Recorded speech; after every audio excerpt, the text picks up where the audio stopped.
So, filling time a little bit, there are certain projects that actually, most of urbanism cannot be understood from photographs. It's very unlike architecture, you have to live it. And then there are projects that are completely perceptually designed, like this one. It's just perceptual. You mentioned that there are glimpses and glancing views and everything, but every decision, and this is from my brother Douglas, because I haven't been there, but because it's designed perceptually, where you stand, it's going to do this, and when you get there, it's going to do that, and so forth. It's really woven together as a human experience. And this is one that must be visited, okay? Also, I would say, don't try this at home.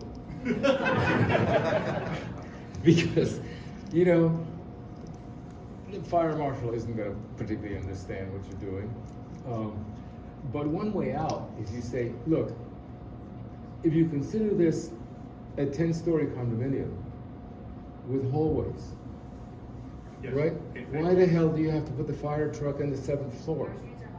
Literally, that's what we do. Andres. Oh, you do? There are condominiums of blocks, Yeah. and there are condominiums of buildings. Yeah. In Costa Rica law. So for the intricate narrow passageway stuff, it has to be inside a condominium of buildings. So you said that's a hallway. It's a hallway. Don't obsess that it doesn't have a roof. Exactly. Exactly. And by the way, and the bastards, one of the great things about the traffic engineers and the engineers in general and so forth, is they're getting dumber and dumber. Which means they're easier to trick. I mean, obviously they're getting dumber, because the evidence that's in front of them bears no relationship to reality. Their books are for dumber people every time. And so you can trick them. And it's actually, you can be a pessimist and say, well, it's all getting worse. It's actually getting better. Because you say, this is a hallway, okay? And they say, explain to me how this is not a hallway. It's very important to note that Las Colinas has been achieved without a single variance. And it's a suburban sprawl code. It's just how we, the vocabulary. How you interpret it. Yeah, yeah, it's like the Talmud. It's how you interpret the Old Testament, you know? And I think we should all read the Talmud, as it's gonna be the fundamental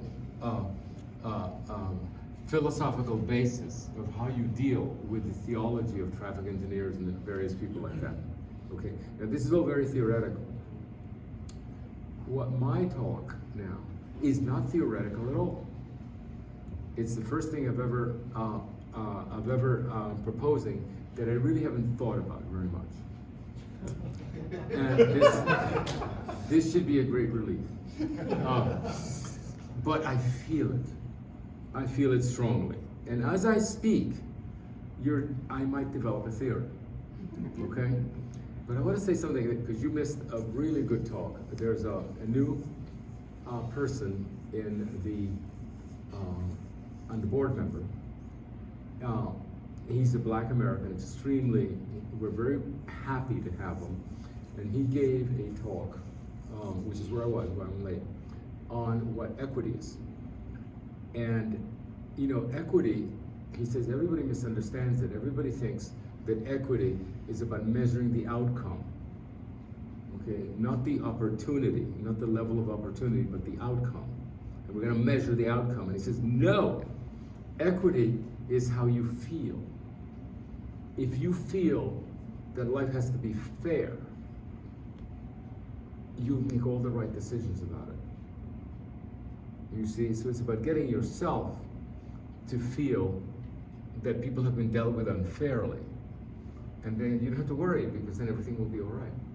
Instead of exactly the opposite of metrics, to say we gotta measure how many people graduated from college and, you know, who got, you know, screwed back in the 1910s and all this. Don't measure that, just get yourself to feel right. And I was thinking that was actually very impressive, because it's so it's so not what at least I thought it was about, which I thought it was just measuring outcome. Now, this that I'm about to speak about, and he gave me the license to tell you that what I'm about to say is really about feeling, okay? But it's gonna turn into a theory. But one of the things that happened to me is that a few years ago, Face ID. Okay, a few years ago, what happened?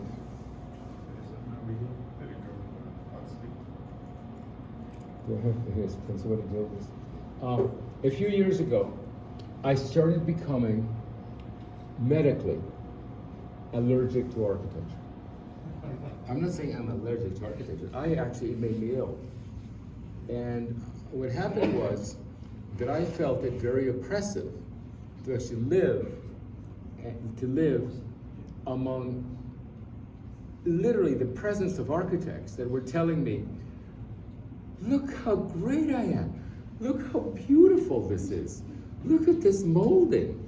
Look at this beautifully selected color. And I just kept saying, leave me alone. I'm having lunch. Okay? And I really, really got sick of it. And I mean it, like I really started hating architecture. No, I don't want to see the latest magazine from the ICA with all the beautiful stuff. No, I don't want to see your monograph, okay, of all these houses for rich people that are all perfect. It makes me sick. And by the way, it didn't make me sick because it's socially irresponsible. It made me sick because it made me sick. It's like too much sugar, you know? And I began avoiding architecture. And then I said, I didn't let it sit. And then I had a kind of an insight not too long ago that what was being attempted, and actually it came from the image of one of these snobs at the ICA, Institute of Classical Architecture, when you ask them, well, why do you do this? Why do you do classicism? And they sort of, you have to imagine a little arched eyebrow saying, for the beauty. I just want to kill him. Okay, for the beauty. That's the purpose, or is it a means to something? For the beauty. And I said, well, whose beauty? I mean, that was just almost like kindergarten level. Like, whose beauty? Is your beauty my beauty? Oh, we don't know, for the beauty. And then I began looking into it, and actually, nobody has spoken about beauty. Like, you know, when they say, well, Palladio, beauty. No. He said commodity, firmness, and delight. And that's a hell of a lot different and much more complex than beauty. Okay?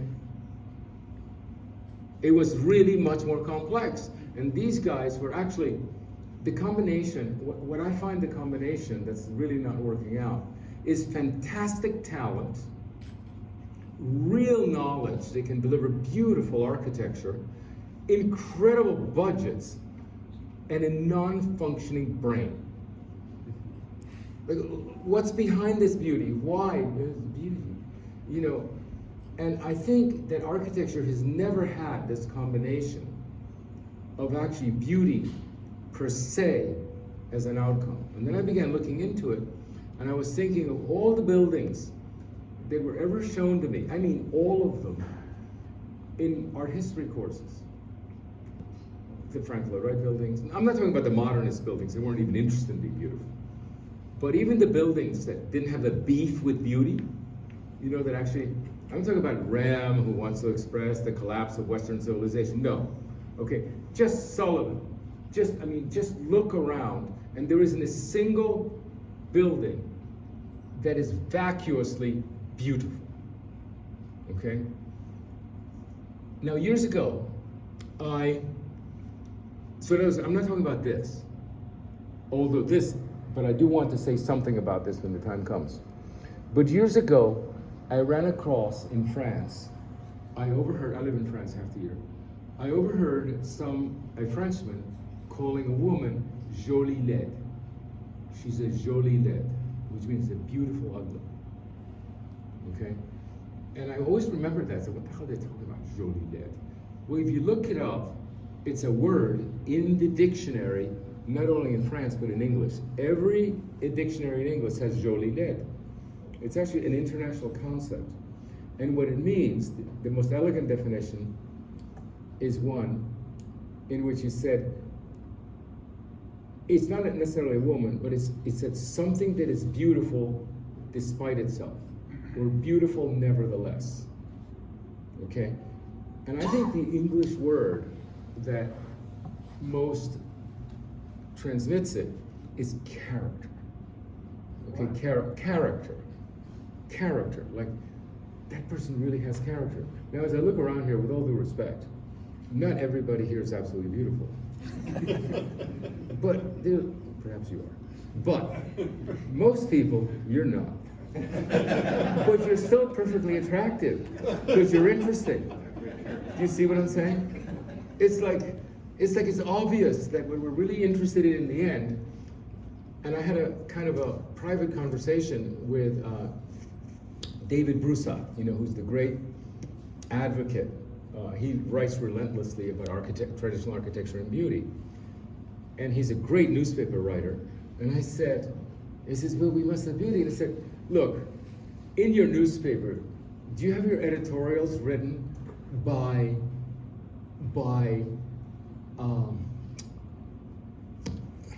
what's that college that has such a good school of architecture, by what's the college in Alabama? Auburn. I said, are your editorials written by Auburn cheerleaders? Because they're all beautiful, okay? But they're not necessarily going to write interesting editorials. They might, but that's not what it's about, is it? So what does architecture have to be above all beautiful? And so I began to delve into this dictionary, this, that, and the other. And what I have is a kind of mind dump. But I have probably 100 something slides, and they're not selected. Everything that I found was Jolie Laide. It was not beautiful.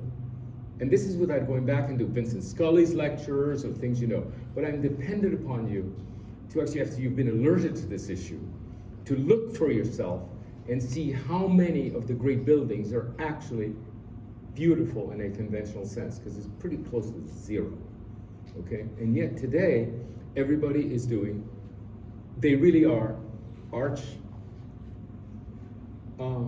eyebrow beauty, okay? So you get this. Now this is the most aggressive building that I know. And look at that little family there, okay? Now what we're confronted here is a phenomena that is kind of like a puppy. Okay, a puppy is a pretty dysfunctional thing. It eats your shoes, it shits everywhere, it doesn't like you, it's all ill-proportioned, the skin is coming off, like it's not right. But it's unbelievably cute. It's a different kind of beauty. And then, I'm not saying try this, because this is hard to do, but there's something about this building, its little perkiness, its little hole in the middle with the light, okay, that is really actually attempting something that is not by any means conventionally beautiful. And I don't think that was a posed photograph, okay? But let me show you some easier stuff to understand. Tell us what buildings. I don't know what that is. That's the school in Switzerland. Is it? How do you know that? I probably posted it on some email. By who? Okay. So I was having a pancake, and this thing was up there, okay, on the wall.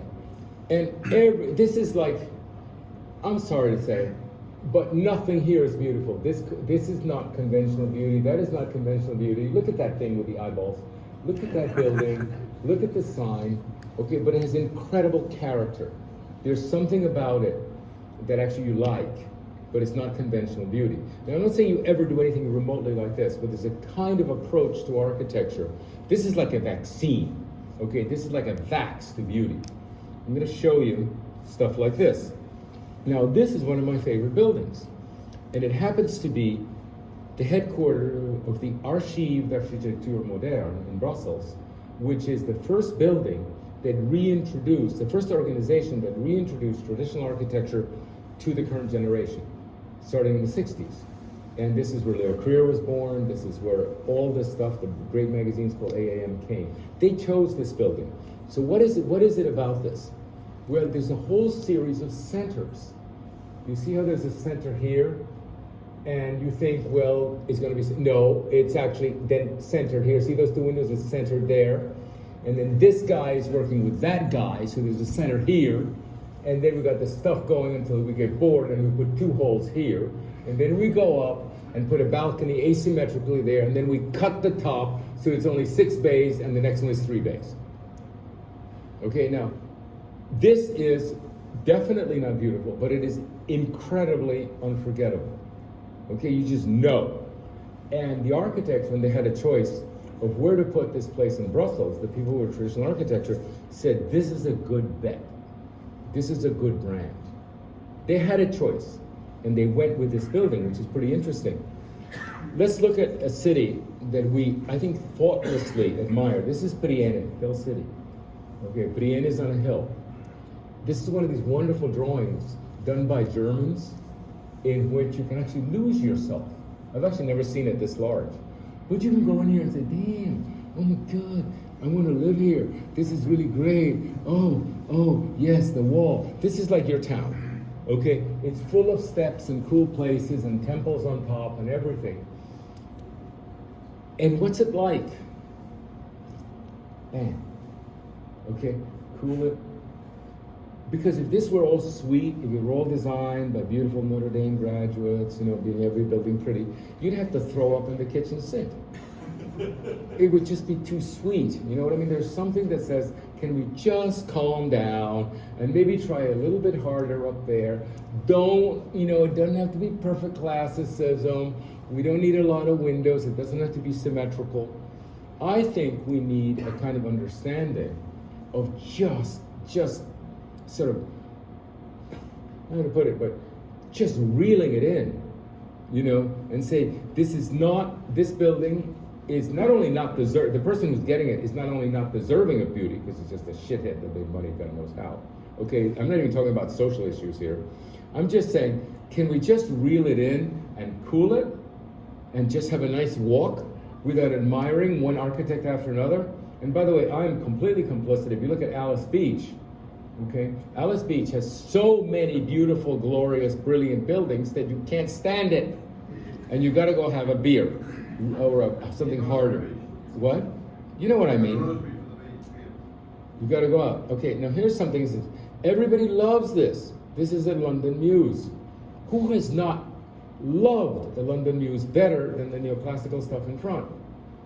And we look at it and say, oh, we love the Muse, we love the Muse. Have you had a good look? I mean, does anybody ever look at what we love and say, no, it's actually whatever, and whatever, and whatever, and more whatever, and who cares? Okay, and it is precisely that it leaves you alone. That you don't have to put up with John Nash on the other side or anybody else, okay? It's really amazing. And then when you do put up, there's some people that get really sick of it and say, John Nash, beautiful proportions and all this. I'm just going to make something that's pretty monstrous. And this is actually one of the most elegant places in London. And this architect didn't his pencil didn't slip when he did this thing. That thing in the corner wasn't like the contractor got it for free at the, at the junk store and stick it on. It was like saying, I'm sick of it. Enough of John Nash. Enough of Regent Street. And the British are actually experts at character. And there's a preponderance of British buildings. By the way, it can also be just tough. One of the things that's the problem with beauty is that it's actually pretty. It's delicate. Everything out of the great offices, and I mean great offices, or at least some of our guys, like in Bob Stern's office or HDR's office or all these great Bobby McAlpin's office. Okay, not only is it pretty, it has no toughness. There's nothing tough. Like this base, or you might say, well, whatever it is, yes, there's a beauty to it, but it's not a conventional beauty. But the proportions are all wrong, just to begin with. And it's not like he didn't have the books. He just decided that he had enough of it. It's a basement. The proper columns are on top, and down here, I don't think everything has to be beautiful. Now, the other thing that's incredible is the fascination of the backs in London. You have the fronts, which we know are all this beautiful cream colored and beautiful shiny stucco and great columns and everything. But you know what? The backs have it beat completely. And not only in terms of beauty, but this is where you want to live. Like when you look at one of these Nash Street, Regent Street things, you say, oh, that's a nice French door. It's probably got a good plumbing. But look at the back. Look at the terraces. Look at the stuff. Look at the life that happens when you leave it alone, and just don't try to compose every damn thing. And this is the Dutch stuff. The Scandinavians are fantastic. This is an apartment building turning the corner, okay, in Stockholm. And just look at that guy. He says, I mean, you can turn a corner many different ways, some of which are beautiful and some of which are graceless, and there's something in between. And by the way, this is not, another way to do it is just let go. I don't care about the corner, flat, it isn't. Okay, this was highly composed to be interesting. And of all the corners in, this is one of my photographs, of all the corners in Stockholm, somehow, I didn't photograph that many corners in Stockholm, but I did photograph this one. And that's what I mean. It was worth looking at, and I still remember it. And it's this thing, ineffable thing called character.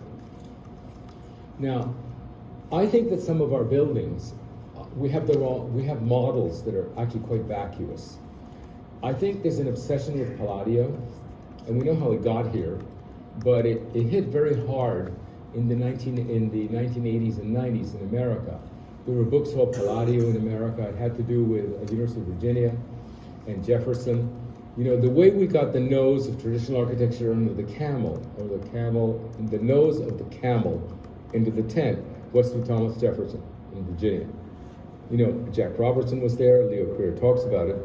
And so Jefferson, and so Palladio, which was an important guy, and he did his job, which is what had to be done 400 years ago, but not exactly what we needed in 1980. Palladio became worshipped, and we got shot through with a kind of perfect Palladianism, which still dominates. Throughout history, there have been architects who have been insurgent against the Renaissance, against the Italian Renaissance. And I mean not just I'm tired of it, but you know, it's wrong, it's deadly. This building, which is just a piece of Stockholm City Hall by Osberg, 1925-35, was the most famous building in Europe for a decade of the teens and 20s. The most famous building in Europe. And when Osberg died, he got a statue like an emperor. In fact, nobody in Sweden got a statue like Osberg. Osberg got the biggest statue I know in Sweden. And what he did is he did a town hall that basically was saying, you know, we're in Stockholm and we're pretty far from Rome, okay? And it's kind of vulgar to pretend that we need to get everything right. It's kind of like we say, oh, the Texans have such bad taste. Like, you know, they have these gates and they act like they're in Paris. You know, some Texas ranch with beautiful iron gates. Instead of saying, God, they're really great iron gates, Mr. Texan Oilman, we say, what a Bulgaria. You know why? Because he's not in Paris. It's a ranch in Texas. And we act in the most provincial places to the most unworthy people. We think that they deserve to be palaces. We actually are housing our people in palaces. This guy said, this is a building that you should actually, it's a guided tour. You can take 3 or 4 tours in a row. And everything is not aligned. Do you see? Look closely. Things are not aligned. Vertically or horizontally. Every capital is carved with a kind of carelessness or a kind of like, I'm not quite sober attitude. So that I know what the general model is. The architect taught me. But you know, today I'm not feeling that good, so it's gonna look this way. And this morning I had, you know, brandy for breakfast and it's gonna look this way, and I feel really good today because I got very late last night, and it's just like, it's gonna be different, okay? So you get all this human expression in every capital, and the alignment isn't there. And this is the building where I learned that the problem with repetition, which is a necessary ingredient, is repetition with precision is deadly, okay? But imprecise repetition is actually fantastically interesting. Everything about this building repeats, but it's imprecise. And there's a theme in the architecture I'm speaking about in which it has no problem with repetition, but it's not about precision. The stuff we hate about modernism everywhere is repetition with precision. And we have to learn how to not to do it. Now, Sometimes we hear about an architect that is not so hot now, but the hottest architect of his time in England was Norman Shaw, until he was replaced by Lutyens as the hottest architect. And Norman Shaw, he was the first of the monographs published in postmodernism, this thick. And we looked at Norman Shaw building, of which this is one, and we say, what the hell? Like this, and then what's that doing on top of that? And why is he changing the bay windows? And he can do what he wants, but it's actually more interesting than a conventionally beautiful building, if you see what I mean. And then there's more, and this is another thing. The obsession we have with elegant plans. Who gives a damn about an elegant plan? Okay, really? You really have to have, so over here, because the building is symmetrical, you have your library, and over here there's the maid's room. Like, what's that about? And you know, we do all this symmetrical stuff that has nothing to do with the inside. This is by Osberg also.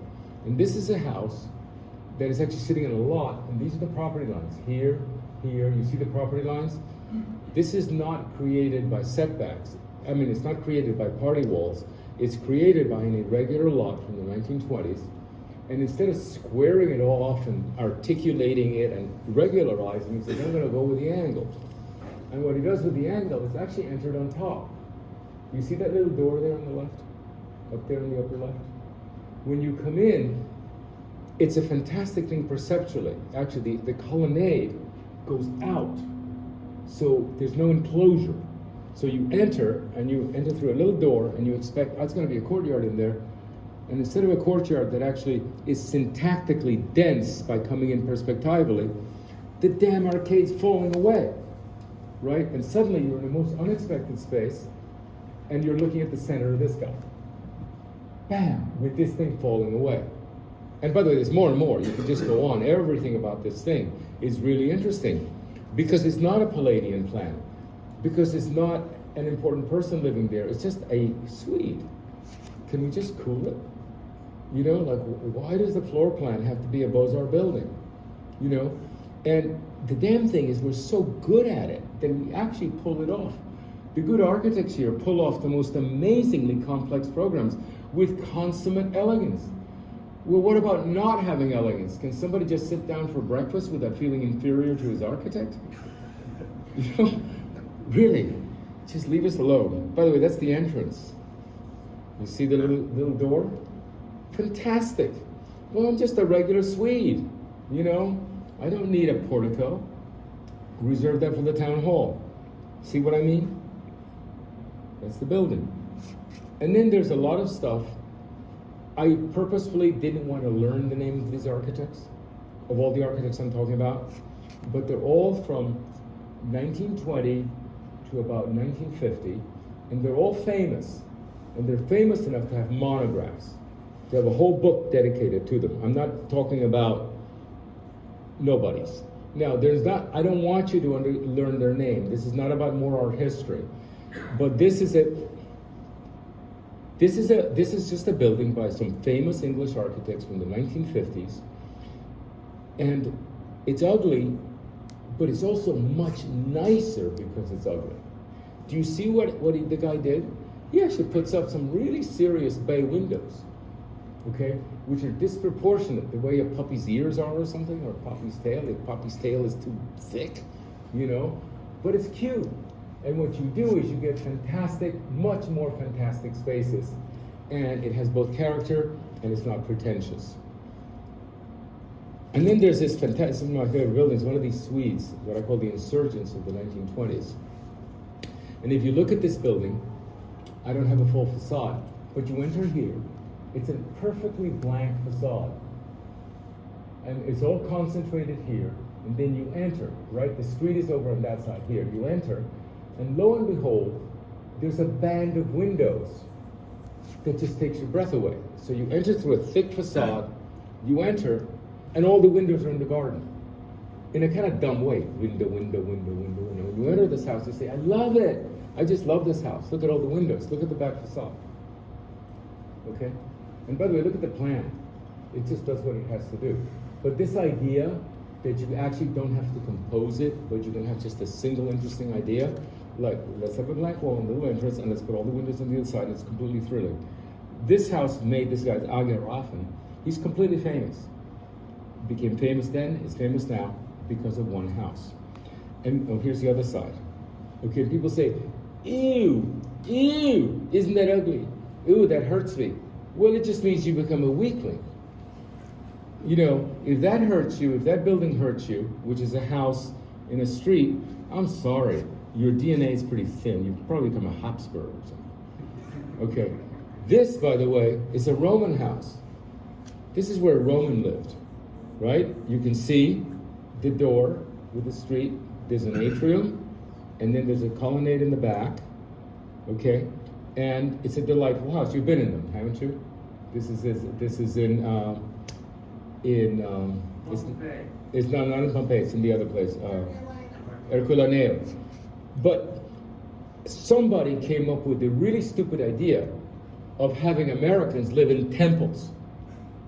So you go to the South, Mississippi, I love those houses. Who put regular people in temples? That was for the gods. That's what the Romans did. The Romans put people in places called a domus. And they kept those uncomfortable, cold, drafty, expensive temple for gods. We got that crossed. The wires got really crossed. We're all designing insofar as we can afford it, and most of us can afford too much. We're putting our clients in temples. No, wasn't the idea. This is another one of these beautiful towns. And yeah, you can have a few columns.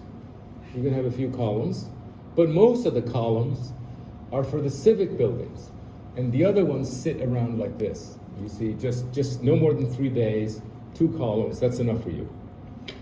Now, look at this. This is in Buenos Aires. Now, I was all over Buenos Aires, and Buenos Aires is pretty nice, but this is the only corner I remember. Okay, now just look at this building.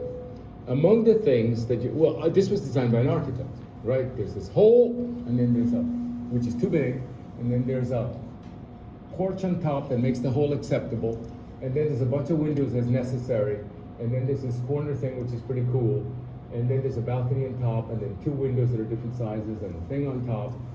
And then this building, life has treated it very badly because it's put poles and wires in front of it, and it has air conditioners.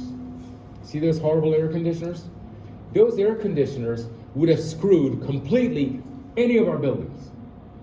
One air conditioning, never show it again, okay? That's the fragility of what we're doing. This building, every time they stuck an air conditioning on it, actually got better. You see what I'm saying? It's like, this is like when you have a kid and you let him actually go around and lick the mud. He doesn't get sick later.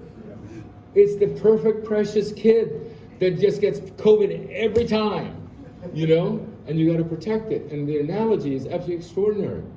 It really is. Now, this is, by the way, and on top of it, this building is, I don't know the name of the architect, but the fellow is rewarded by becoming famous. It's not like this is a nobody. I don't know his name, but a lot of architects said, I really, really appreciate what that represents. And this has nothing to do with anything we talk or think about in this group, this kind of building. And there are quite a few like this. Now, I think Plečnik is the best architect of the 20th century. And I can't stop talking about it, and if you give me the chance, I'll lecture all day and show you 100 buildings by Plečnik that would astonish you. This is his house. It's got a round thing where he lives, in his studio, and look at the floor plan, okay? Does he actually go out of his way to do, what's this? Once you know the house, you enter here, and then this is where he meets with his clients. By the way, he sets up, the client has a very inferior position. When you look at the presentation room, the client is just a few inches lower and doesn't have any light. And Plečnik is glowing with the light in the background. So he's a clever guy. And by the way, his drafting table's in his room, and you look at the plan, and you say, what the hell, there's no composition that I know, and this is the new building, there's no composition that I know that is like this, okay? Like, this is a guy designing his own house. And one of the great even wherever he's considered. I have 10 books on Plechnik. This is a major figure. And you know, I would say that if you've actually been Palladianized, you need this Vax. Okay? You've got to go to Slovenia, you've got to go to Prague, and see the work of this guy, because it doesn't stop. That's his bed. Look at that. Okay? Now, then there's something else that happens. I don't know exactly what this building is. It seems to be a big structure, and it seems to be made out of found stuff, and it's kind of a slum, except that it's got a big parking garage underneath, so they got to be pretty rich people. And I don't know what the hell is going on, but it's really fascinating. Okay, it's like one of these blended cuisines that you say, when I'm really, really tired of meatloaf, I'm going to pay extra to get a blend cuisine, you know, with the, whatever it's called, when the Thais actually mix it up with the Israelis. Fusion. What is it? Fusion Fusion, cuisine. yeah. Okay? And you say, thank God for fusion cuisine, because I just can't stand the perfectly made meatloaf and mashed potatoes. What's happening there? I don't know. I have no idea, and it doesn't matter. But this got on the cover of a magazine, which means that somebody thinks this matters, and somebody that actually can run a magazine, which is more than we can do. Okay? And look at this. This is a very famous building in Milano, the most elegant of the cities in Italy. That's where you go to get your good suits in Italy. And this is by Muzio. And Muzio could do anything he wanted. What's up with this building? This is 1920s, or actually 1940s and 50s. Like, what's up? Like, what is up? Is anybody interested? Like, yeah. Like, what's going on? But whatever it is, it's pretty exotic. It's like, you know, it's like somebody with tattoos. Pretty cool. I mean, what's that about? Look at this building. This is actually Bruce Price in New York. We weren't always wimps, even in this country. This is the mansion of a very important person in Manhattan. Look at the damn thing. When is any one of you ever going to do a house that is composed like this? It's not in the tables. It's not. We don't know this exists. This is a building in Venice in the 50s. I don't know what's going on in the facade, but it looks like it can be carved by what are they called? What are those printing machines? Yeah. A 3D printer, which it always looks like some kind of larval thing. You know, maybe we shouldn't be doing larval design. We should be actually getting the 3D printer to do facades like that. That's a 20s building. Completely fascinating.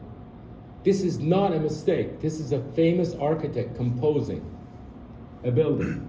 This is, okay, then there's a whole series of German architects in the 30s that are doing things that are at first suspiciously uninteresting. And then you begin looking and say, so this is an arcade, and that's a stair, and it's got a shop on the first floor, and you kind of climb up that stair, and there's a courtyard, and then all the big rooms, this is the street, and somehow these are shops or workshops, and then there's a weird stair, look at this, and then there's sunlight here, like what the hell? Like what's going on? Are we in the back? And then you keep climbing, and then you got all the big rooms here, and then these are obviously the bedrooms, and then there's all this thing on top, which is made out of awning, okay? And I'm not pretending to explain this to you, but this is the cover of a guy that got a monograph, this thick cover. What was he doing? And here's another one by the same guy. What the hell is going on? I don't know, but it's more interesting than anything I've seen for a long time. And if you just focus on this and say just what is going on, it's like a purgative. And look at this guy, this is the same guy. What's up with that building? But you know what? I bet if it were built with all those stakes and everything, it'd be delightful. And we don't have to put up with a little column, with a little capital that's gonna rot off anyway, and you know, all this stuff. It's just the sheer timber thing. When I see this, and I have to do a wood building, this is what I'm looking at. And then this is another one of these architects that does a series of houses that are all puppies. They're all ugly, they're all really cute, and you would be very proud to be in them. Where's that? I have no idea. I mean, it's Germany somewhere. it's Germany, but I'm saying there's an insurgency. There's a, we know that there's modernist and traditional architecture and people are doing it, but there's another underneath thing, which is we need to represent a world that is not perfect. And once you're alerted to this, you begin seeing things, and you get pretty delightful buildings. This is a building in California by somebody took my scotch. Don't worry about it, don't worry. This is a building in California that is full of wonderful places. And I think for years I owned this book, and I always discarded it. I said, why did I buy this book? And then I got back into it, and I said, I can learn a lot from these guys. Look at this cute little thing. Just look at this thing. This is another puppy. I don't know, but if you had a beach house like this, I really prefer it to any beach house at Seaside, with the little square windows. Look at this guy. What a porch. Look at this thing. This is really interesting. Look at this floor plan. So there's one room with beds, couches, kitchen, dining, and you enter here, you enter here, and the porch is on the side with more seating. The porch isn't here, the porch is there. What a party. Who would have thought about this party? It's a wonderful party, it's a useful party. It's something we might use someday, but it's not in our repertoire. Look, check this guy. This is by Tessenhoff, Heinrich Tessenhoff. Book after book after book on Tessenhoff. What's he after? What's he doing there? Okay? Look at this building.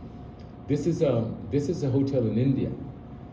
I don't know exactly what the secret of this puppy is, but I really like this arcade. I really like this front piece, the way this front piece is articulated.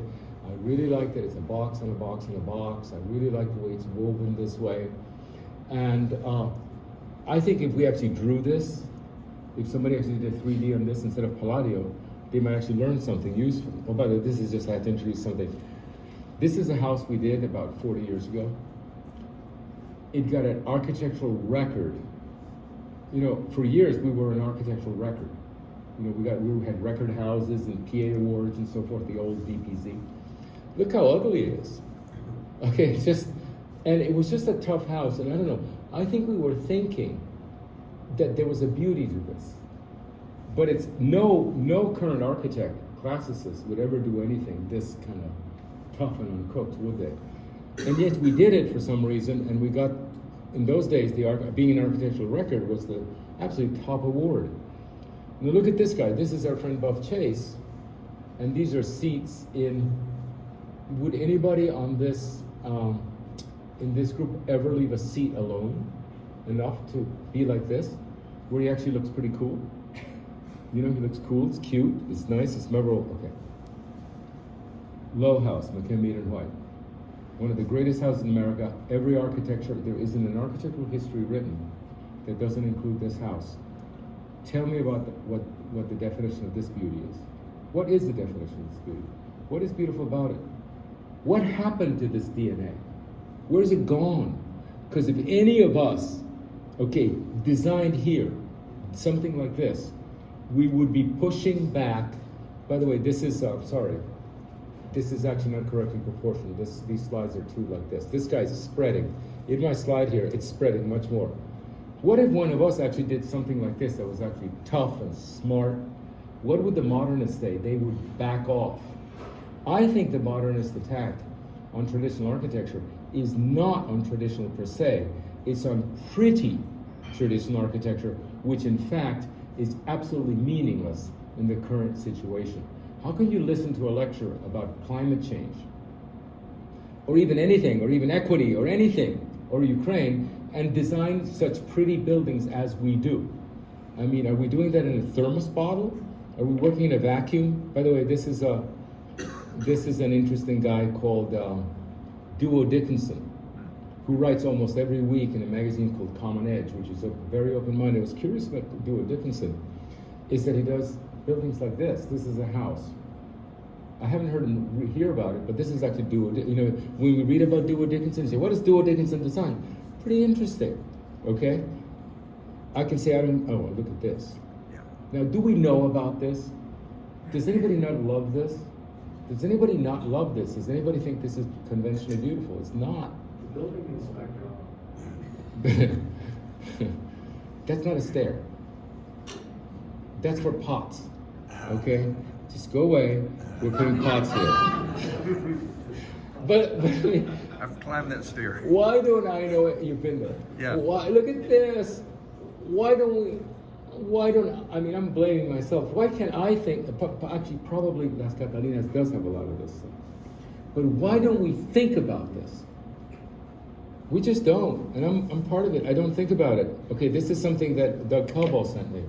He has a house in San Miguel de Allende. This is a modern house. Okay, so it's by a modernist, and Doug sent it to me, and he said, isn't this beautiful? And it's absolutely beautiful. Even in a conventional sense, but not in our conventional sense. This is a profoundly satisfying. What they did is they have a little trim here, and the windows are deep, and there's an alignment, and there's a door that's a little deeper than the rest, and can I go home now and have a beer? Like, why do I have to over-design this for the next week? And then post it to the TradArt to say, how am I doing? Just go home and cool it, reel it in, you know? And then there's all this, there's so many architects from the 20s, one after the other. You know, like this, like this. Now this is interesting. This is Los Angeles in 1870. There is more about this in our future in America than anything that this group is designing now. You know, our guild with all of its competence and all of its everything, you know, that's not what it's going to be like. You heard from an optimist like Doug Farr that just, even if we actually, he showed an incredible diagram, you may have seen it, even if we take down the use of oil at the rate that we took down smoking cigarettes, okay, we won't be down for 150 years. It takes 150 years to get down to where we are. 150 years, and by the way, it doesn't get screwed up at 150 years. It gets screwed up all the way down. The entire way down, as we fight our way for the next 130 years to go down, it's getting worse, and we're designing pretty houses. Okay? This is what it's going to look like. We're going back to Los Angeles in 1870. And it's great.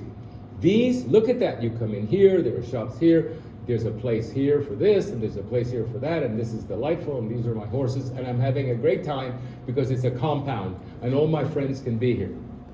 Okay, all my friends. I've assembled my society in a small way. Right now we have a house, and we don't assemble a society. There's a neighborhood. In a compound, which I think is a really, really, really promising type, we can assemble our society. Why does this get published? Look at this damn thing. It's a tiny house for $199,000. Like, what are they doing? Please help me. Why are people paying this much for that? And by the way, Paris. Do you think Paris is beautiful? Do you think the buildings in Paris are beautiful? Just look again. They're kind of absolutely normal. Like, let me not, this is the kind of increment of development in Paris. That's a typical, actually elegant avenue in Paris. Absolutely, like 6 windows across, a couple of balconies, quite prefab. If I saw one of you guys who are posting these buildings that you design, yearning and say, am I doing okay? Am I doing okay? Am I doing okay? Is this okay? I'm showing you this facade. No, it's not fucking okay. Okay, 3 days ago, you should have stopped. Okay? Just put some nice French doors and go on. Now, this is interesting because this is a building that I posted and everybody hated it. It's actually a Roman house, isn't it? Like the Roman house we saw. And this is how it meets the street. And there's a street here, and there's a setback that actually is pretty cool. Nice little forecourt, really messy. And by the way, this is the service door. So we throw in a wall to block it. And it's a tough little guy. And you see when you enter, you see right out the back. And then it's a Roman house, but instead of an atrium, you have a balcony. Okay? If this house were built, whoever lived there would love it, and so would you. You would love this house. And yet the reaction to our own enfeebled eyes was horrifying. You see this guy? What's this modernist doing? Because this is the kind of modernist building. This is a nice hotel. It's a, what is it? It's a Marriott. This is what's happening now. But take a good look. Just give it a chance. Just give it a chance. Okay? Yes, it's not beautiful, but there's something right about it. If a beautiful building would be actually pretty hard to take. I think we need to understand what these guys are onto, because I think the modernists understand better where we should be. And it's very good urbanism. There's nothing wrong with this urbanism, but they understand something we don't. Look at this. Oh my God, look at this building in Rome. Check it out, right? Check it out. Incredible. You really want to live in it. Okay, Google Jolie Laide in the dictionary. Look at this girl. Okay, incredibly attractive. Everything's off. Everything, right? The proportions aren't right. She could not have gotten into Auburn, you know, no matter what her SATs were. And yet she's fantastic. And then there's more and more. We have very few actresses that are Jolie Laide in the United States. She's one of them. You know, whatever her name is. What is it? Sarah Jessica Parker. Take a look at her. It's all crooked. It's all off. Okay? And yet she's the star. The other three women are more beautiful than she is. But she's the star. It's a very interesting phenomenon. Look at this. This is these guys. What's her name? Look at these two. This is a very famous actress now. I don't remember her name because I cut off the names. Look at this. These are French actresses. And then we look at the ads in the New York Times. Our culture is after this. This is a pretty horrible guy.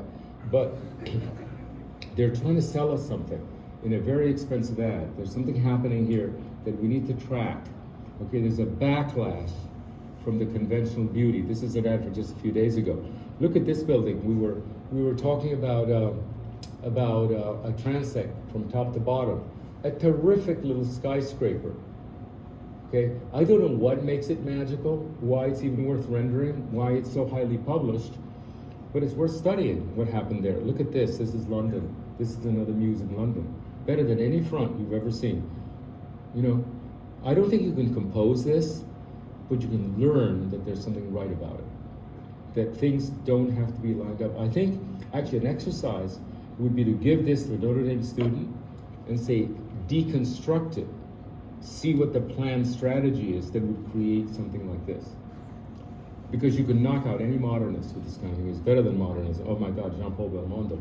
Everything, he is so crooked. Everything is off. Oh my God, the chin, the mouth, nothing works about this guy. Sexiest French Jean-Paul Belmondo. Look at that. Okay, and these are in my time when I lived in Spain. These were the two hottest. This was the hottest couple. You know, frankly, he's actually beyond the pale. He's useless, but she's not right either. Okay, and look at this guy. What's his name? Does you remember? What? Gérard Depardieu, a god. He is so cool. They even forgave him for leaving France because he didn't want to pay taxes. Yeah. Okay. Let's go look at the Anglo guys. David Niven is horrible. Look at his nose. What the hell? It's so wide. The head is too fat at the top. Nothing's right about David Niven. But everything is right about David Niven. And this guy is a monster. Fred Astaire. Have you really looked? Nothing works about this guy. He's like Martian. In fact, he's a standard issue Martian looking guy. And yet, Gérard Depardieu. If you don't think my nose is ugly, let me just scowl and you can see just how bad I am. Okay, now there's a couple of things also that I want to bring up. And I'm not sure this isn't the next lecture. Let's see. This might be the next lecture that I'm going to give. I'm going to try and talk about this later. I'm going to talk about it now. There's some very ugly plans. Why do our plans, have you really looked at the plans that Diro Tadani showed today, the American plans? They're ugly. Why are all the plans that we do so incredibly darn beautiful? Like, what's up? Why does it have to be beautiful when actually it could be so much more interesting? I want to show you this plan. Okay, in this plan, there's a whole series of blocks, and they're north, south, and east, west, but they're slightly irregular. Okay, and when you're there, you know that this is really interesting, because when you look down here, you're seeing the end gable, and suddenly this is opening, and there's a little arch there, and this is slightly crooked, and so forth. There's something about this slight imperfection at a small scale that isn't imperfection at the level of the partie. The partie is just XXX, YYY, and he does it. But look at this, that's so interesting. Andrés? Yeah. I asked you that same question 15 years ago, and you said it's because they have to be sexy from the air. If I don't have a sexy plan that has a big twist, then people don't appreciate the subtlety of what it the does. client doesn't pay you. If it doesn't look beautiful, it says, what am I paying for? I did a plan for Steph that was the most sophisticated grid you've ever seen for the Southwest, for the grid, Steph Polizoides. And when we were done, we convinced him of the brilliance of the plan. The next day he woke up and said, what did I pay you for? Because it was a grid. But honestly, this is seriously interesting. But here's what's so interesting about it.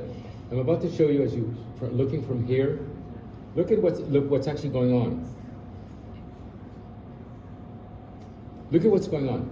Every building the gable is oriented exactly the same direction, which means it's solar. Everything is optimized, right? Everything is optimized. And notice that they can be little, and they can be row houses, and they can be the civic building, and they can be a tower, okay? And they can be little outbuildings. They're all facing exactly the same way for solar optimization. This is from the 30s. Now, you think this is dull? This image is taken from right here. I think from right, no, it's from the other side. Anyways, from somewhere here. Notice that when everything faces the same way, the blocks on this facade look like this, and the blocks on this facade look like this. It's actually much more varied than if you actually were to put all the gables facing, following the grid. It has this magical quality that actually shifts back, and you're seeing this is so different from this, but it's actually facing the same way. And this, I'm not speaking to the new urbanists, like, what about this DNA? Is this our DNA too or not? What do we know? This is a bench and a big step, and this is Plechnik again. And look at where you enter, you're in the back. So your front yard has a relationship to the front of the house, which is really hidden and wonderful. This is better than a porch. This would be used more than a porch. Okay, because you're further back, you're not so private, cost 1/10 of our unfortunately rotting porches that we design, because we've got to have a little trim on top, and it's used. Now look at this guy. Like look at this, look at that, and then look at this. Talk to yourself about it. Like, what's going on there? But it's great DNA. This is the house I showed earlier. That's the house I showed earlier. Look at this little puppy. Okay, this is this thing back here with a little bench and a little thing and a little thing. Look at this. There's a little glassy thing and a little round bench, and this is paradise. This is paradise of an unbelievably affordable sized house. It's probably 11 feet wide. Okay, we don't have the vocabulary to design puppies.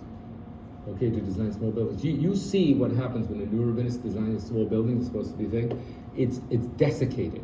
There's absolutely nothing. We don't know how to do it because we don't have the DNA.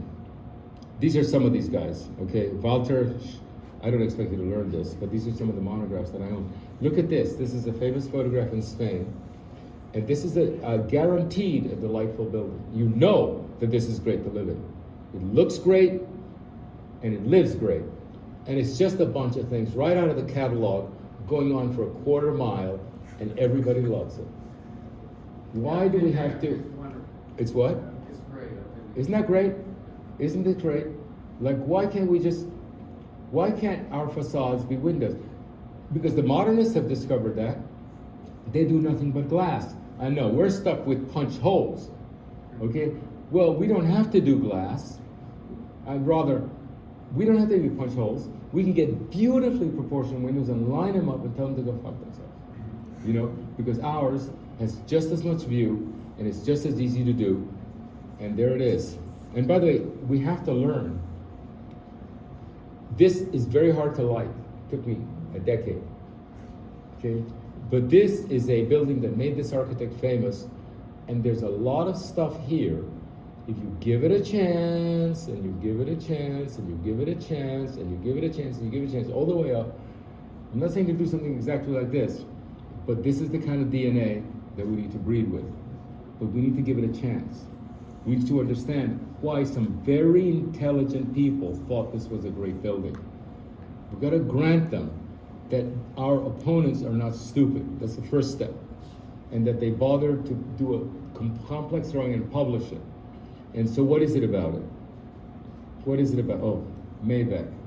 We do have architects that know what they were doing. Do we know this Bernard Maybach? Oh, of course, we love Maybach. Yes, we're guild architects. We love Maybach. Fine, like he might as well be in another planet for the influence he has. We love Maybach, but we don't love Maybach. We fall back on Palladio. We fall back on a desiccated shingle style over and over and over and over and over again. And they say, well, this is what our clients want. No, the clients also want this, because there are a lot of clients that are not buying our stuff that's saying, I have clients now that come to our office because they have to, they'd rather not.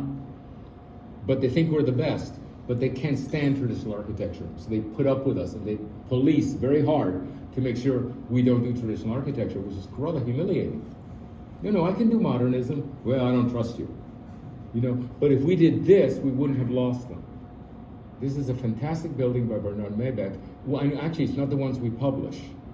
These are not the ones we know, but it's a Maybach building. This is Steve Hall, his first big building at Seaside.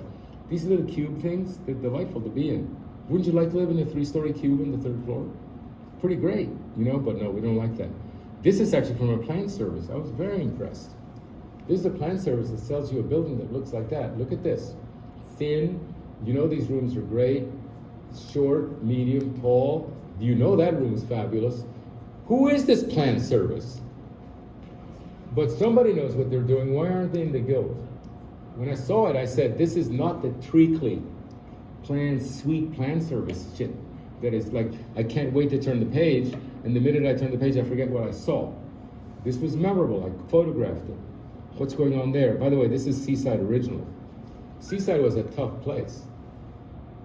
Okay? Look at the first buildings at Seaside. Check that out. It was really an American place.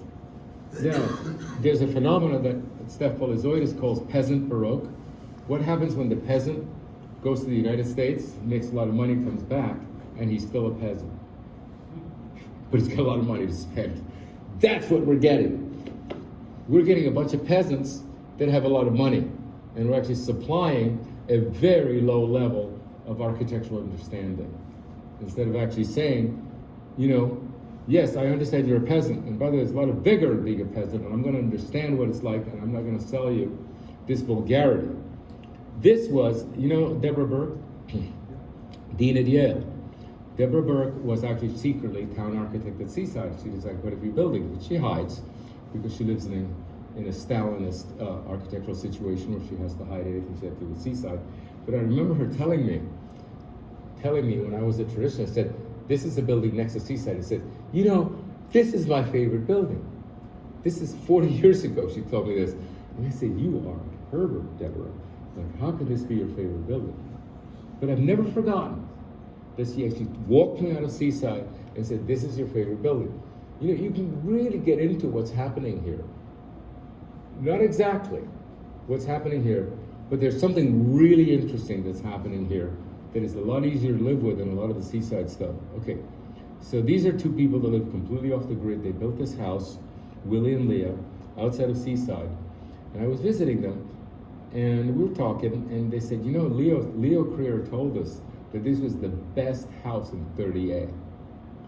So there's Seaside with the brilliant architects, there's Rosemary Beach, there's Watercolor, there's Alice, there's 400 houses by 50 brilliant architects. And Leo Creer, who knows what he's talking about, says this is the best house in 38. What's going on? Okay, but I know exactly what he's talking about. This is a fantastic house. I visited it 1,000 times. I leave Seaside and hang around with them to breathe, because just to avoid the perfume. It's like, I gotta go visit. I don't know why, for years I've gone to Willie and Leah, just to breathe. I don't know whether you're there yet, but it's pretty interesting. And then there's this other stuff that we can pick up from. There's a lot of ecological stuff that we can do with roofs. Where's that? I don't know. But there's a lot of it. Georgia Tech. Is it Georgia Tech? Yeah. Okay, hell of a building. That's a cornice. That's also a cornice. Okay? And there's a room here that's tough as shit. That is certainly not Palladian, but is more delightful than anything Palladio ever did. You're only 8 or 10 feet from the big wall. And then there's this thing. I think this is actually by Bob Stern. Bob Stern has a secret practice. He has to hide from his clients. This is a hell of a building. That space is magnificent. Now, what is it about this space that doesn't work for us? We have to confront it. Like, what is it? Are we biased against the glass wall? Are the columns too thin? Is this going to hurt us? Is it like, how do we argue ourselves out of saying that we got to look at this stuff too? Oh, why do things have to be perfect? Why is this a famous building? You know why? Because the room on the left was smaller than the room on the right. And they weren't going to sacrifice function by having to put the door in the middle, because peasants are too smart for that. Okay? They have a general feeling, like they have a memory, a vague and benevolent memory of Palladio. But when it comes out to actually doing a floor plan, they'll just shift the door over. And by the way, this paint was cheaper than any other paint, which is why they bought it, because nobody wanted it. And it's what? Is that building famous? It's got a very big picture.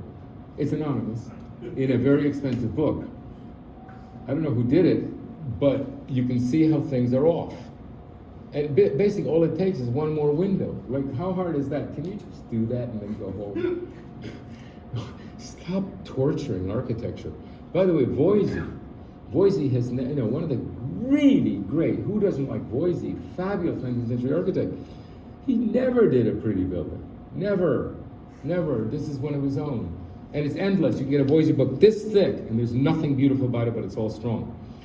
This is not Berlage. Who's the German? Mutesius. No. Who's the guy who worked for AEG? Hermann Mutesius. Hermann Mutesius, fabulous guy. Look at this. Look at this. This is just. Look at this. Just look at it. Just spend 5 minutes on it, because you need it. It's like a vitamin. This is one of the open air schools from the 30s by Duany. What's wrong with approaching a building on the diagonal? Oh, we just don't do that. Well, why? This is an open air building, and the balcony faces the south, and this is the way it is. And somehow somebody has told us you can't approach a building on the diagonal corner. And you can. In fact, it's fantastic. And in fact, resolving the problem of approaching it in the diagonal corner makes it much more interesting. It's much more interesting than any building you've done before, because you set yourself actually an intelligent problem, which is something you were told not to even try. And you should try things. Oh my God. This is King's Cross.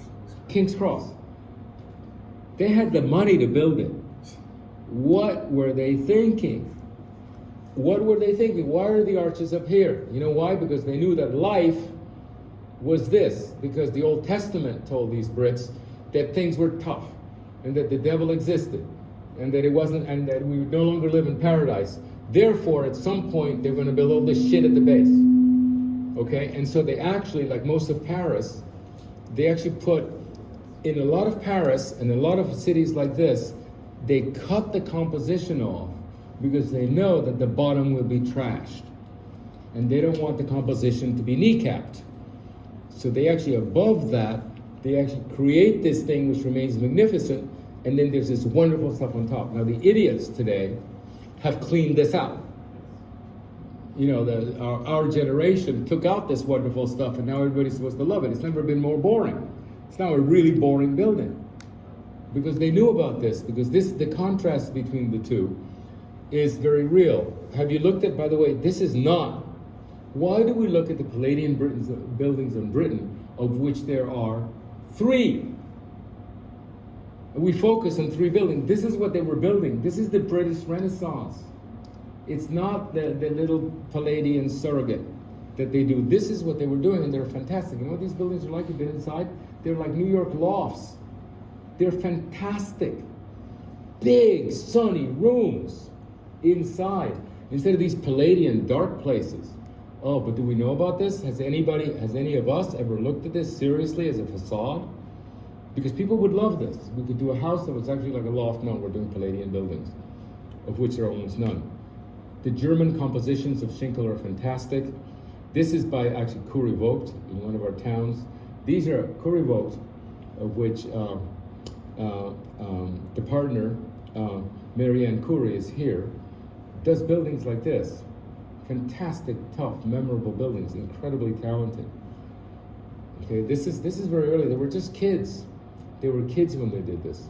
Several buildings like this. Incredibly intelligent, wonderful buildings to be in and to look at. I don't know how they avoided their education. They avoided it. Well, actually, what they did is they went to Yale and didn't listen to anybody, actually. I happen to know. There's buildings like this. Lake Flato. Okay, have you ever seen a photograph of the Lake Flato office? Of the employees, there are 300 people in Lake Flato, and they've never done a good-looking building. This is standard issue. You know why? Because they're in Texas. They're not in Vicenza. They're in Texas. But the materials are honest, the compositions are what they should be. This is Lake Flato. I don't understand how this is not traditional. The materials are traditional. This is concrete, this is stone, this is on top, this is wood, a couple of stones. Like, why is it that this is impossible for us? Why is this? Why is this impossible? If Palladio had the chance, would he not have designed this? I mean, you have to ask yourself, not what Palladio did, what Palladio would have done if he'd been in Texas. Okay? Because you're now in Texas. So one of the things, actually, I want to make a point. When I studied at the Beaux-Arts, they never said, do what Phidias did. He said emulation. Emulation is not copying. Emulation is not doing what Phidias did. It's what Phidias would have done. And if poor Phidias, instead of being a Greek of the Golden Age, had been a Texan in the 1960s, with the same sensibility, the same brain, this is what Phidias would have done. He wouldn't have built the temple. You know why? Because steel, among other things, steel existed, right? And so Phidias was not that dumb. He didn't have steel, so he did it with stone. So do what Phidias would have done. By the way, see this building, this dorky building? This is by the most elegant architects in interwar Poland. This couple, it was a couple, had never been caught photographed without a tux and a dinner dress. Okay, this couple, it was a practicing couple. I've never seen a photograph. And this was the epitome of elegance in 1930s Warsaw. A lot of what we love the most is not beautiful by any conventional means. We photograph it. Now, this we don't have to do, okay? But what are they after? What is this poor guy, this poor architect doing? And what's more, why does the client go for this architect? Because of the character. But this guy has no talent at all. We're not talking about, everybody in this room is more talented than this guy. But he's got the right idea. The important thing is to be interesting, okay, not to be beautiful. Because actually there's something about it that's required. Beautiful, look at this guy. This is the actual Rome. This is the Rome that people love, not the temples. Look at this little porch. Huge in an expensive book. Huge. I just couldn't believe the size of this photograph. This is a building in Florida when Florida knew what it was doing. And it's gorgeous. Somebody thought it worthy of painting it. Look at this. These are a bunch of happy guys. You know why? Because architecture is not imposing on them and making them dress well. It's not making them sit up straight. They can say stupid things and feel okay about it. You put them in a Palladian building, and the guys are intimidated the whole time. Okay, they're gone. They're really unhappy, which is why they have cabins somewhere else, because they can't. These are guys, and a little girl having a really good time. These guys are beating us, and they're brainless. Okay? This is over and over again, this stuff. Okay, this is something I want to point out. We think we know Schinkel. Oh yeah, Schinkel, we love Schinkel. Oh yeah. We've been to see.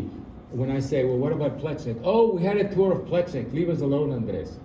The ICA went to see Plechnik. Nothing rubbed off. Okay, nothing rubbed off. This is Perseus, the second most famous of the German architects of the 18th century. The epitome, huge monograph. This is his own house. Okay. Do you know what this is? What this house came in America when we knew what we were doing? This was called the Italianate style. Do you remember the Italianate style, which is kind of unexplainable, and they're kind of like boxy brick things that you see all over America, and people say that's Italianate. It's not Italianate at all. It's nothing to do with Italy. It has to do with Germany. It has to do with the cleansing that took place after the Baroque, when Europe got sick of the Baroque and got sick of the Rococo, just sick of it, and say we got to clean shop because this is getting disgusting. All these little gables doing whatever, and there's enough curling. Those guys were the Frank Gehry of their time, like those Baroque churches doing like this and everything that you're duly, we are taken there by Notre Dame and say, admire this guy and don't look at Frank Gehry. It's the same thing. There's no difference between Borromini and Frank Gehry, except that Borromini had stone and Frank Gehry didn't. Okay? It's the same thing. And then eventually Europe got sick of it, just like we should be, and said, let's go back and sober up and do things like this. This is Perseus' own house, which, by the way, was demolished by the Russians, and it was bombed by the Russians in the war, and the damn Germans rebuilt it.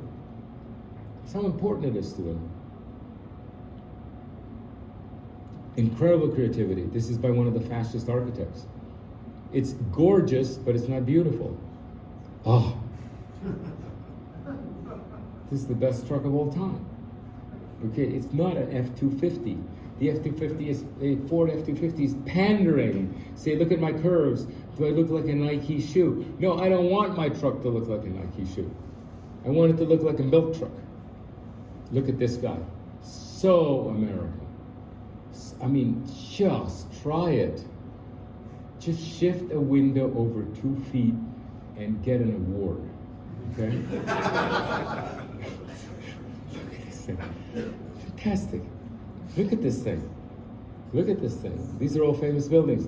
Okay, like Corbu. What was Corbu? Was Corbu untalented? Corbu was supremely talented.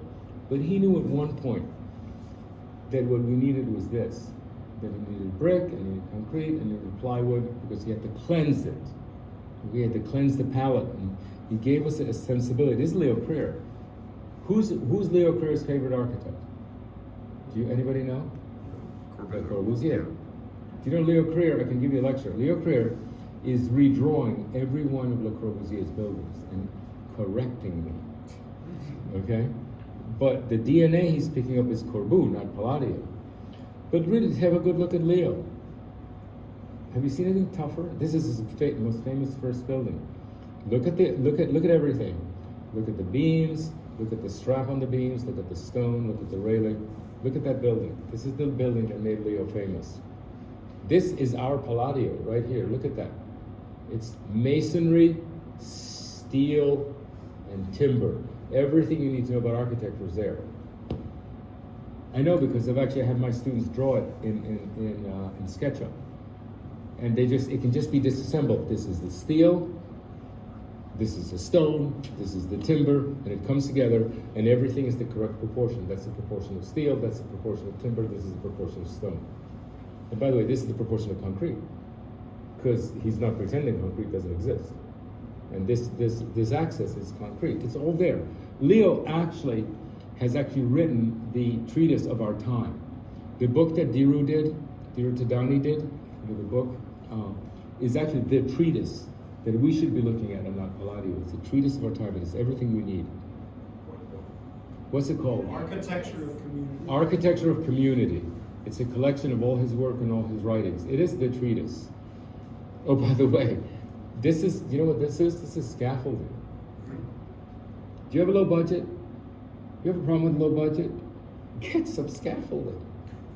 and say, well, excuse me, sir, but this is a cornice. Can I now go home and have a beer? It's fantastic. There's all this found stuff that is all around us. Oh my God, please, can anybody design this? Please do this for me. This we saw, but this is, for me, this is the great building of Rome. This is the building that says it all. This is the building that engages the environmental problem. This is the building that engages the vertical transect. This is the building that has all the DNA that we need in Rome. Does any student in Notre Dame know where this is? No, although they walk in front of it every day. This isn't the way to everything. That gloss on the right is, Do they walk past here? I know that. I know you. It's a very, very unavoidable building, but it's not a building I've ever heard anybody mention. And every time I go to Rome, I end up photographing it. I can't stop photographing. isn't that an embassy on the right? Yep, it's a UN building. It's a UN building, but this is the great one. This has all the DNA.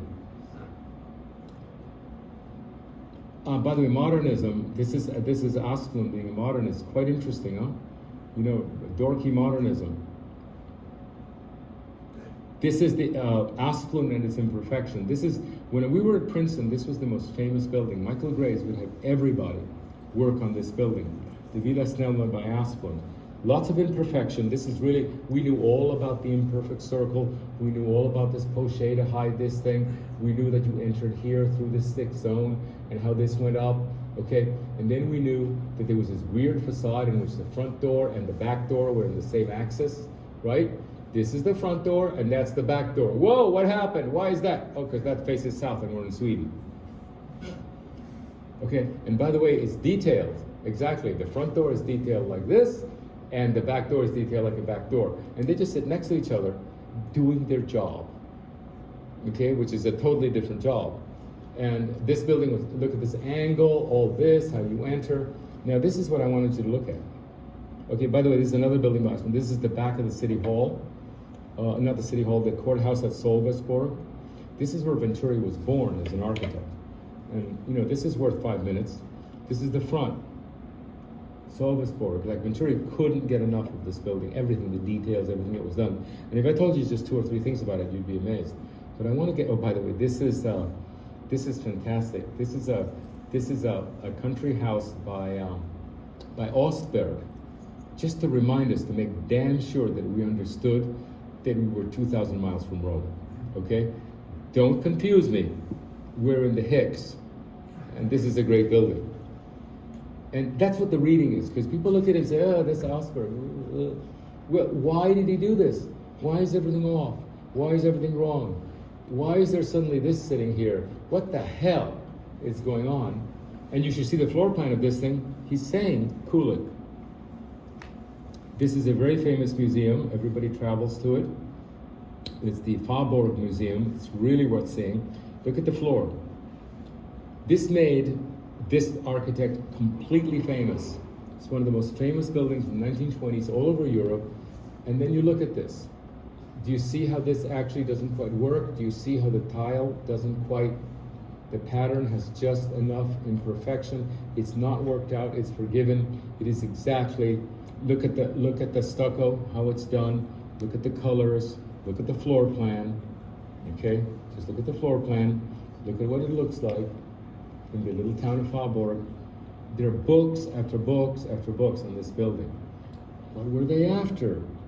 It's a classical building. Why don't we know about this? Why aren't we interested? We should be. Look at that. Look, oh my God, this is so damn incredible. The Faaborg Museum. It's just, I drove 500 miles to get here. And it was closed and I came back. These cute little, just want to keep going on this because, sorry, but this is the only time you're going to get this stuff. I hope it's a huge vaccination. That's the bedroom of Plechnik. You know, I'm just an old guy and my drafting table is in the room and because I don't want to go upstairs and I got a couple of doodads from that were rejects. And by the way, and my beam is there. I'm fine. Happy old man. What's wrong with this? What about this puppy? Like, why is this famous? Let's find out. Seaside. First 2 buildings in Seaside. Do you realize how good our DNA was? and how quickly we lost it. This is actually a vernacular building in the Arab countries somewhere. Completely environmental. You know, everything is faces in, deals with the sun, deals with the heat. You know, you brick guys, it's perfect. This is my favorite house in the world. It's by Philippe Starck. This is a house in which you don't have to take the sand off your feet. This is a house that leaves you alone. You can sleep indoors, you can sleep outdoors, and it's just so calm.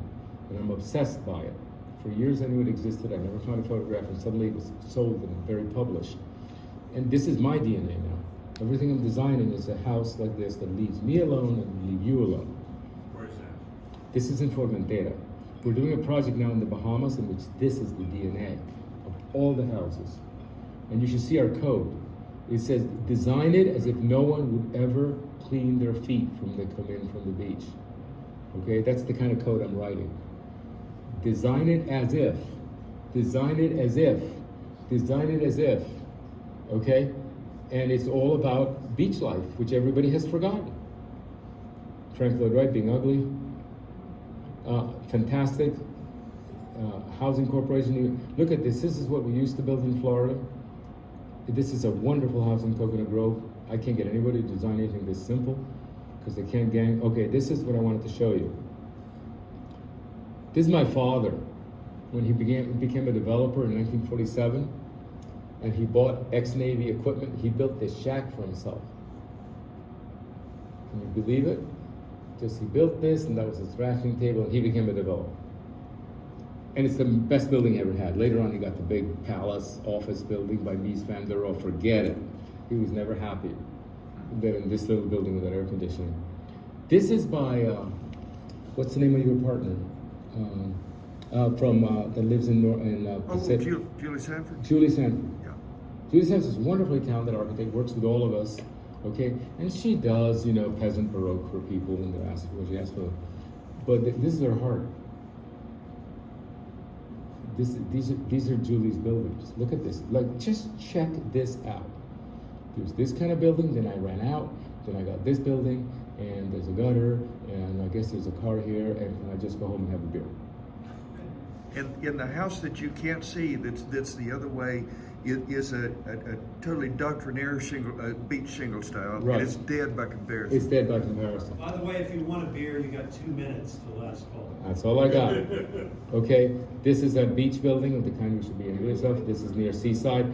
And I don't know why everybody drives 20 minutes to leave Seaside to go here. Okay, this is the Asplund building I wanted to show you. Notice how everything is slightly off? It's repetitive. This, by the way, is where the round room is. Remember the round room upstairs? It's repetitive, but it's slightly off. And it has incredible vitality and incredible tension. And it's the kind of thing a peasant would do because a peasant doesn't measure.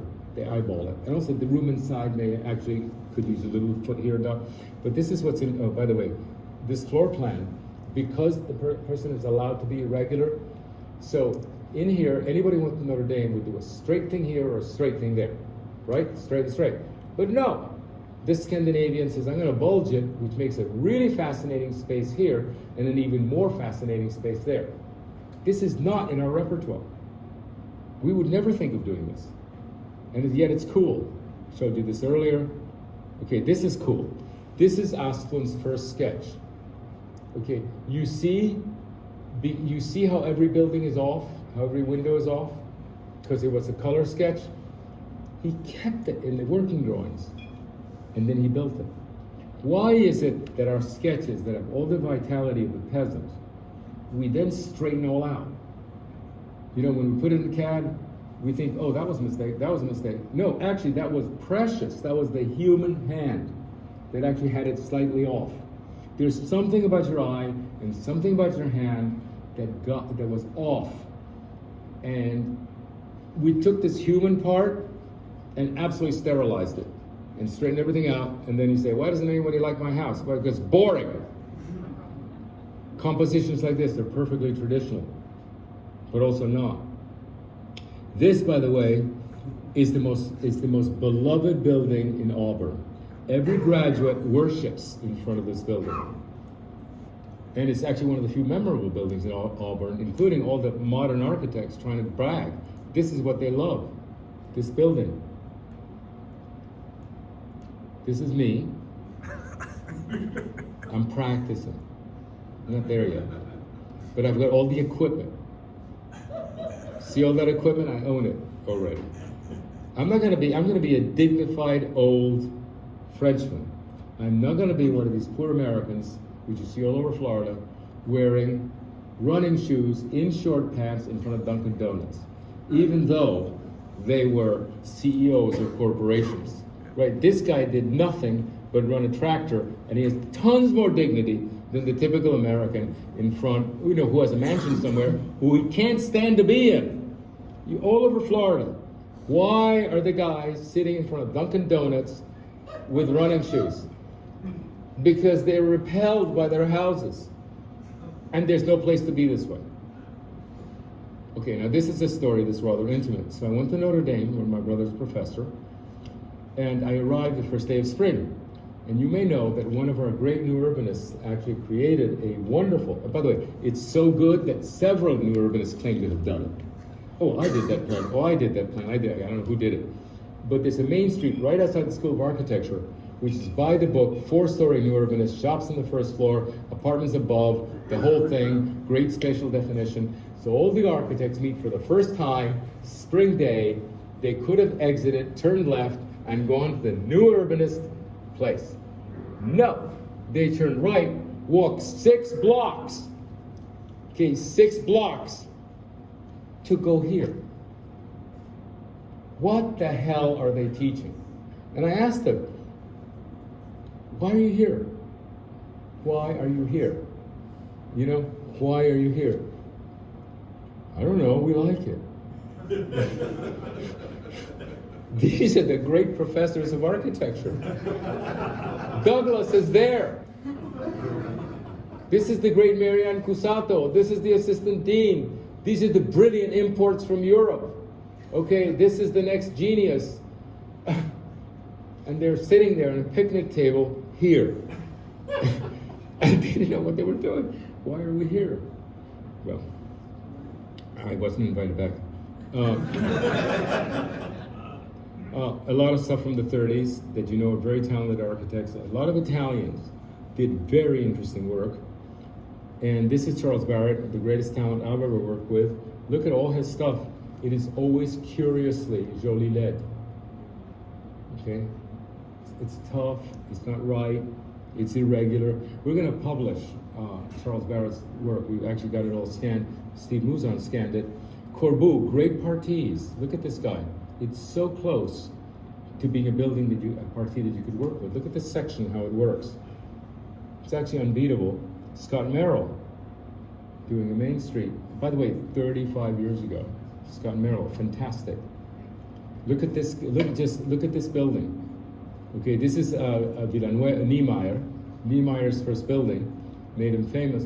Just give it a chance. Okay, give it 10 minutes. Sketch what the floor plan would be. Think of it as a loggia.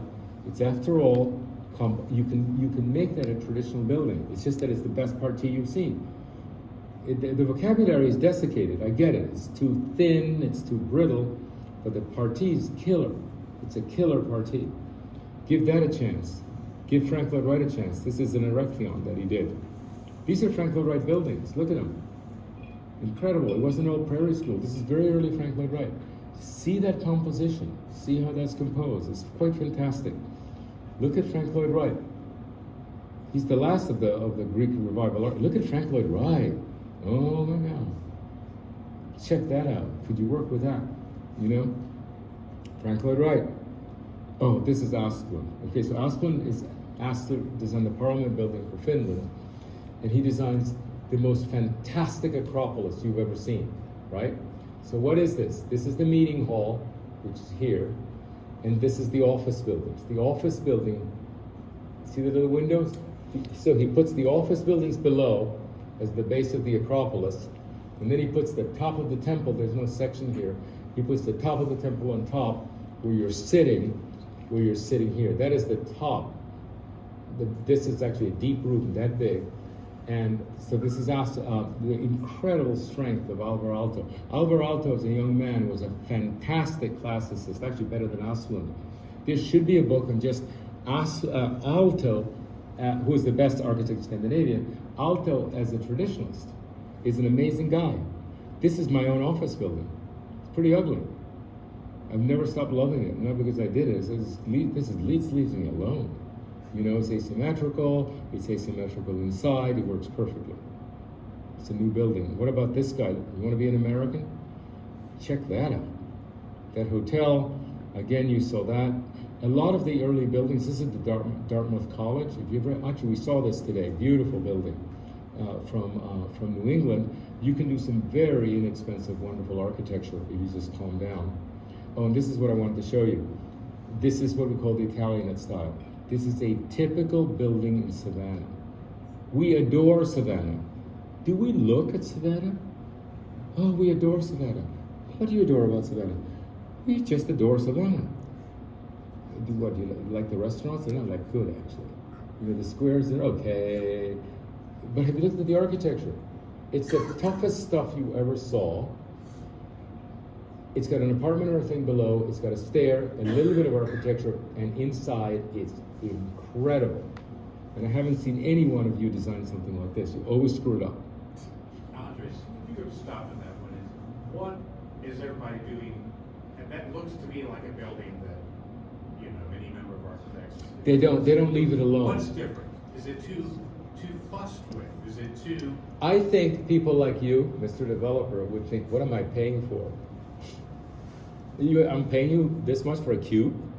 No, actually, I'm paying you because this window is bigger than that window, it's bigger than that window, and it's 3 across, and you know, this set of rooms here is killer nice, and the stair is just the right width, and you're above the city. You see all these subtle things, but somehow we're insecure. Somehow that's not enough anymore. It used to be enough, but we all did. And so now we wouldn't stop with that. We would just, I can actually point to people and say, no, you'd actually screw it up this way. And you would put pilasters on it. We make it all symmetrical. No, we would actually, we would crumb it up with additional stuff. We would crumb it up by articulating the brick and doing something with the cornice. We'd never leave it alone. It's an insecurity. Like, oh yeah, it's not good looking. Well, you don't have to do this, although it's a pretty good idea. Flood insurance? Well, I'm saying, It's, yeah. Okay, I think the reason I put in this is to remind everybody that we're Americans, okay? And we're not Venetians, okay? This is how we solve our flooding problems. It's really basic. And this is Windsor. Actually, in some ways, the best project we've done is Windsor, because somehow, I don't know whether it's because it's Canadians or what, but they're calmer about everything. This is Norman Shaw doing a really tough church, not a cute one. Norman Shaw's own house. Wonderful composition. Oh, sorry, this is Norman Shaw's own house. Isn't that amazing? Okay, and this is this is the House of Whistler in London. This is the house, these are the houses done by these Brits. By the way, this composition, look at this composition. It goes down, symmetry, diagonal, over. 3 with a second symmetry. Do you see the transparency that's going on? What used to be called transparency? There's a symmetry here to which this, and this work, and then there's a symmetry here to which these two work, and just screw it up with a small window here, and then this actually operates from this, and this is symmetrical. And there's this game that is actually quite visually interesting, but still disciplined, but it's not something we know.